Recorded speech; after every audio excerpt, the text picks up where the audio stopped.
अंगी बन जाता है। यत्र यत्र मनोदेहि धारये सकलम धिया। जिसका आप चिंतन करोगे, ध्यान रखो उसको, चाहे द्वेष से चाहे भय से, जिसका चिंतन करोगे आपका जीवन वैसा बन जाएगा। इसलिए सावधान रहना चाहिए, द्वेष से भी किसी का चिंतन न किया जाए। अजगर आदि सर्प को भी गुरु बनाया है। अजगर करे न चाकरी, पक्षी करे न काम, दास मलुका कह गए सबके दाता राम। बाद में ब्रह्मात्म के बोध करा कर, सत्संग आदि की महिमा कराकर, भिक्षु गीत की कथा सुनाकर सुखदेव जी महाराज ने सुनाया कि गोविंद ने हमारे इनको भेज दिया बद्रिकाश्रम, और स्वयं प्रभासक क्षेत्र में जाकर के अपने अभिनय का परित्याग करते हैं। बाद में जिस दिन ठाकुर जी सुदाम गमन किए उसी दिन कलयुग का आगमन हो गया। यहाँ कलयुग के राजाओं का वर्णन है। अब क्या आपको बताएं, ऐसे ऐसे राजा होंगे कि चारा पूरा खा जाएंगे किंतु डकार भी नहीं लेंगे, और जेल में भी रहेंगे तो कहेंगे अरे वो तो मौज के लिए मैं आया हूँ। और महाराज कोयला सब खा जाएंगे किंतु सफेद कुर्ते कभी काले नहीं होंगे। कमाल की बात है, ऐसे ही राजा आने वाले हैं। और कलयुग के 200 वर्णन, बच्चे माता पिता को तभी तक मानेंगे जब तक ब्याह न हो जाए। बाल रखाना लोग सौंदर्य समझ लेंगे। हमारे जैसे जो गाल बजाएगा वो पंडित कहलाएगा, जो बोलना जाने तो पंडित नहीं कहेगा। पढ़ा लिखा चाहे कितना हो, लोग बोलेंगे नहीं तो कहेंगे पंडित है ही नहीं। कमाल की बात है, अपना भरण पोषण जो कर लेगा उसको चतुर माना जाएगा। पति पत्नी में धर्म के आधार पर व्यवहार नहीं होगा। पति पत्नी धर्म के आधार पर पति पत्नी नहीं रहेंगे, रति के आधार पर रहेंगे। और स्वीकृति ही चोदवा हो, एक दूसरे को स्वीकार कर लेंगे, ब्याह हो गया। कोई इसमें संस्कार की जरूरत नहीं, ये धीरे धीरे आने वाला है। दूर के भरे हुए जलों को लोग तीर्थ मान लेंगे। इन सब दोषों से बचने के लिए भगवान नाम संकीर्तन करो। कलयुग में भगवान नाम की नारायण बड़ी महिमा है। बाद में 4 प्रकार के प्रलय का वर्णन किया, और ये अंतिम उपदेश सुखदेव जी महाराज ने दिया है। त्वं तु राजन मरिष्येति पशु बुद्धिम इमाम जही। सौजी मास्टर साहब सावधान, अब हमारी तरफ देख करके ये अंतिम उपदेश है। अपने चित्त में ये बैठा लो कि हम कभी मरेंगे नहीं, क्योंकि मरता हुआ है जिसका जन्म होता है। शरीर का जन्म हुआ है, शरीर नष्ट होगा, आकार नष्ट होगा। आत्मा का न जन्म हुआ है न मरेगा। न जायते म्रियते वा कदाचिन नायम भूत्वा भविता वा न भूयः अजो नित्यः शाश्वतोयम पुराणो न हन्यते हन्यमाने शरीरे। आत्मा का हनन कभी नहीं होता है, ये शरीर का हनन होता है। और हम शरीर नहीं है, हम आत्मा है। इसलिए अहम ब्रह्म परम धाम ब्रह्माहम परमम पदम, ये चिंतन करो। कहते कैसा लग रहा है? बोले अनुगृहीतोस्मि, आपने मेरे ऊपर अनुग्रह किया, अनादि निधन भगवान का चरित्र सुनाया। आपकी कृपा से अज्ञानम च निरस्तम में ज्ञान विज्ञान निष्ठया, हमारा ज्ञान निरस्त हो गया, ज्ञान विज्ञान में हमारी निष्ठा हो गई। इस प्रकार से स्वीकार किया। भगवान सुखदेव हमारे वहाँ से चले गए, जैसे आए थे वैसे गए। राजर्षि परीक्षित गंगा किनारे जाकर बैठ गए। तक्षक सर्प ने सायंकाल आकर डसा, राख की ढेरी हो गई, शरीर हाहाकार मच गया। उनके पुत्र जन्मेजय ने सर्प यज्ञ किया है। बाद में वर्णन है, सूत जी महाराज ने पुराणों की संख्या का वर्णन किया, अथर्ववेद की शाखाओं का वर्णन किया है। मार्कंडेय का तप और माया का दर्शन, भगवान के अंग उपांगों का वर्णन किया गया है। 12वें स्कंद के 12वें अध्याय में श्रीमद् भागवत महापुराण की सूची है। श्रीमद् भागवत महापुराण हमारे सांवरे सलोने सरकार का श्री विग्रह है। इसमें 18,000 श्लोक हैं, 12 स्कंद हैं। प्रथम स्कंद में 19 अध्याय है। श्रोता वक्ता के अधिकार का वर्णन है। पहले के 6 अध्यायों में महाराज प्रारंभ से ही 6 अध्याय तक नारद जी महाराज और वेदव्यास जी महाराज की कथा का वर्णन। 7वें अध्याय से प्रारंभ हो गया है वर्णन बड़ा दिव्य, जिसमें वर्णन किया गया है परीक्षित जी महाराज के दादी का वर्णन, माँ का वर्णन, भीष्म पितामह का वर्णन, युधिष्ठिर जी महाराज का वर्णन, कैसे घर द्वार छोड़ करके धृतराष्ट्र गए इसका वर्णन किया गया है, कैसे श्राप लगा, घर द्वार कुल परिवार की ममता का परित्याग करके कैसे परीक्षित हरिद्वार की ओर गए, इसकी चर्चा। कैसे सुखदेव जी महाराज आकर अनुग्रह करते हैं, कैसे प्रश्न करते हैं, प्रश्न के उत्तर में द्वितीय स्कंद, ये साधन स्कंद है, इसमें 10 अध्याय हैं। साधन का वर्णन किया गया, इसमें चतुश्लोकी भागवत का वर्णन है। बाद में सर्ग विसर्ग मनवंतर ईशानवादी कथा का वर्णन है। तृतीय स्कंद में सर्ग का वर्णन है। इसमें हमारे श्री मैत्रेय महात्मा ने विदुर जी महाराज को निमित्त बनाकर जो गाथा सुनाई है, इसमें मनु जी महाराज का विशेष वर्णन है। 3 बेटियां थी, उसमें देवहूति का चरित्र बहुत दिव्यता के साथ वर्णन किया गया। चतुर्थ स्कंद में आकुति प्रसूति का भी वर्णन है और दक्ष प्रजापति के माध्यम से अभिमान का वर्णन है। 5 अध्याय में ध्रुव चरित्र है इनकी वंश परंपरा में। 11 अध्याय में पृथु चरित्र है। 8 अध्याय में पुरंजनोपाख्यान है। पंचम स्कंद स्थान लीला है।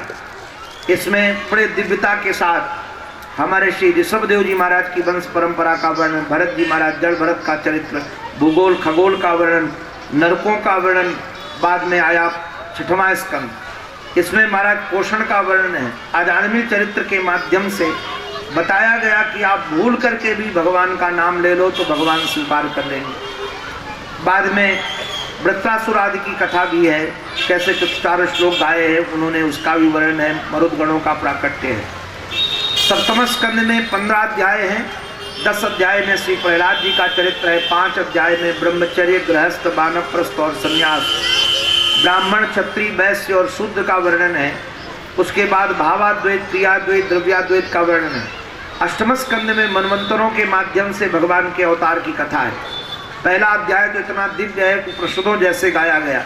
बाद में 3 अध्याय में जो बहुत दिव्य चरित्र है, गजग्राह की चर्चा है, इसी में गजेंद्र स्तुति है।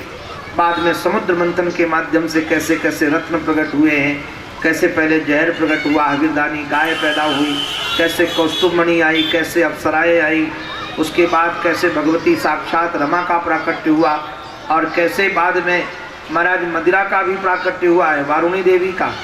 बाद में कैसे धन्वंतरी भगवान प्रकट हुए और उनके द्वारा अमृत कैसे छीना गया दैत्यों के साथ, भगवान मोहिनी बन करके कैसे पान कराते हैं, इसका भी वर्णन है। 52 भगवान का दिव्य चरित्र अंतिम अध्याय में मत्स्यावतार की कथा। 9वें स्कंद में 24 अध्याय है। 12 अध्याय में सूर्यवंश जिसमें श्री राघव का चरित्र है और 12 अध्याय में चंद्रवंश जिसमें हमारे माधव का चरित्र है। 10वें स्कंद में 90 अध्याय है। ऐसा ये भागवत का हृदय है। भगवान के प्राकट्य की भूमिका से लेकर गोकुल गमन, कैसे पूतना का उद्धार, तृणावर्त का उद्धार, सक्तासुर का उद्धार, कैसे यशोदा मैया को दिव्यता का दर्शन, कैसे माखन चोरी आदि की लीला, कैसे कैसे महाराज नाच नाचते नीचा को याद रहे, कैसे मृदभक्षण लीला, कैसे मैया यशोदा ने उनको बांध दिया, कैसे यमलार्जुन का उद्धार किया है, कैसे वृंदावन में आकर के मधुर मधुर बकासुर आदि का, अघासुर आदि का उद्धार किया है, काली नाग पर अनुग्रह किया है, कैसे गोपियाँ उनको पाने के लिए आराधना करती है, कैसे भगवान वेणु बजाते हैं, कैसे चीर चुराते हैं, कैसे ब्राह्मणों पर अनुग्रह करते हैं, कैसे गिरिराज धारण करते हैं, बाद में कैसे रास रचाते हैं, कैसे सबका चित्त चुराकर मथुरा जाकर कंस का उद्धार करते हैं, गुरुकुल जाकर के आकर उद्धव को कैसे वृंदावन भेजते हैं। ये सब दिव्य चरित्र 10वें स्कंद में है। वृंदावन में आकर के उद्धव जी ने कैसा संदेश दिया, गोपियों ने कैसा दिव्य भ्रमण गीत गाया है। उत्तरार्ध का भी इसमें वर्णन है। भगवान उद्धव जी महाराज जब गए, जाकर के महाराज सारी सूचना सुनाई, फिर अक्रूर को हस्तिनापुर आदि भेजा गया है। यहाँ पूर्वार्ध पूरा हुआ। उत्तरार्ध में द्वारिका लीला विशेष रूप से है।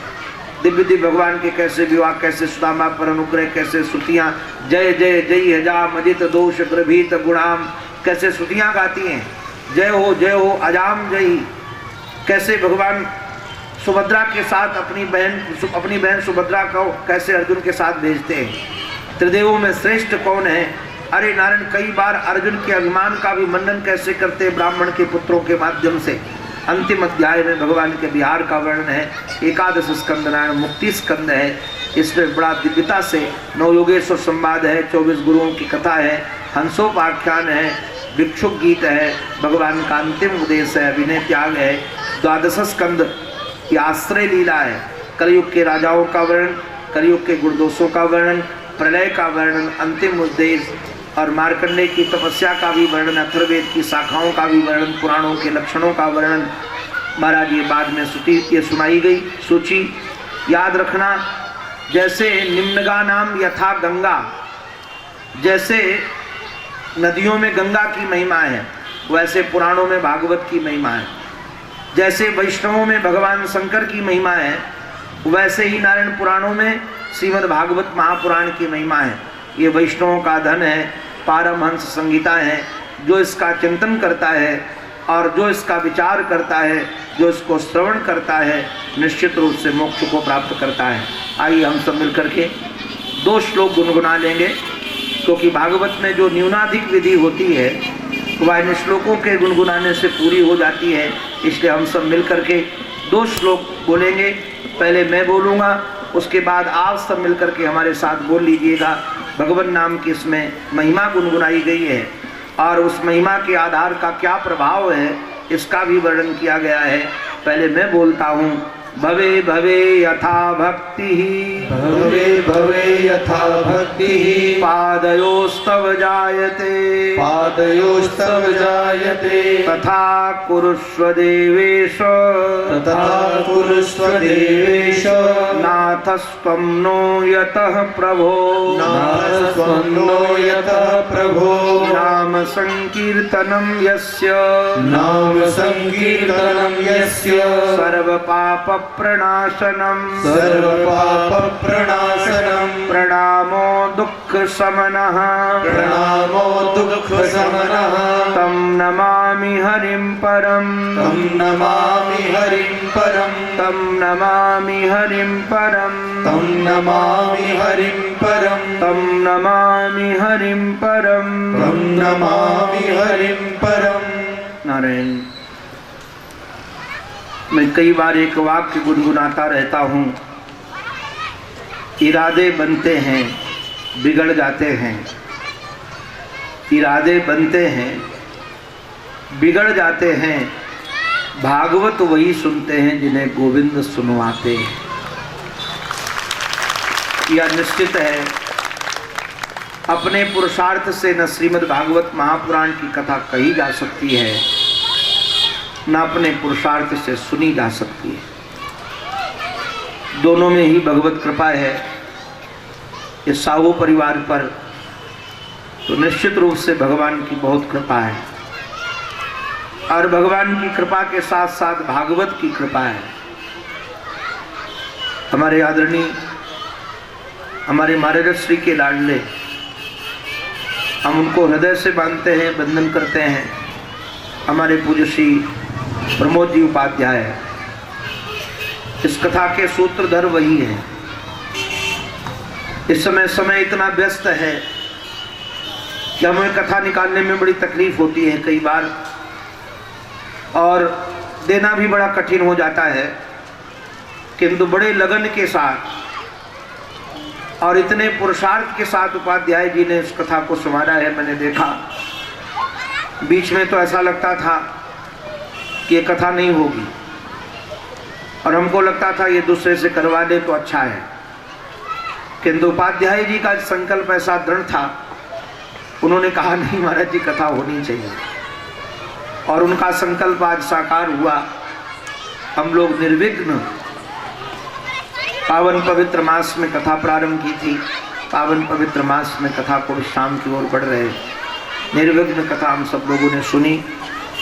मैं एक निवेदन कर दूं, भागवत निश्चित रूप से विद्वानों की परीक्षा का ग्रंथ है, ये बच्चों का ग्रंथ है ही नहीं।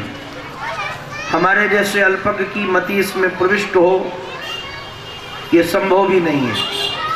हम अपनी योग्यता से परिचित हैं, किंतु निश्चित रूप से आराध्य गुरुदेव की कृपा है। मैं कई बार लोगों को कहता हूँ, ये शरीर तो केवल यंत्र है। पता नहीं जब मैं आवाहन करता हूँ अपने आराध्य का, और वही आकर के क्या बोलते हैं वो जाने। केवल मैं यंत्र बन करके कई बार मैं भी कथा सुना करता हूँ। आप जैसे बैठ करके कथा सुनते हैं, कई बार मैं भी कथा सुनता हूँ। कई बार आश्चर्य भी लगता है कि भाव कहाँ से आ गया, तो निश्चित रूप से आराध्य गुरुदेव करुणा करके कहते हैं कथा, तो जो इसमें आपको अच्छाई लगी हो वह उनकी स्वीकार करके आप अपने जीवन में उतारें। व्याकरण संबंधी, भाव संबंधी या मेरे माध्यम से